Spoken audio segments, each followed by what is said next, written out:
கண்கள் தீட்டும் காதல் என்பது அது கண்ணில் நீரை வரவழைப்பது. பெண்கள் காட்டும் அன்பு என்பது நம்மை பித்தனாக்கி அலைய வைப்பது.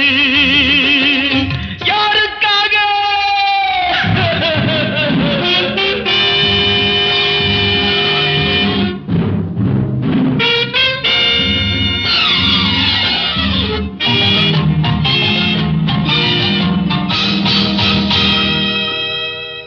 எங்கிருந்து சொந்தம் வந்தது, இன்று எங்கிருந்து நஞ்சு வந்தது?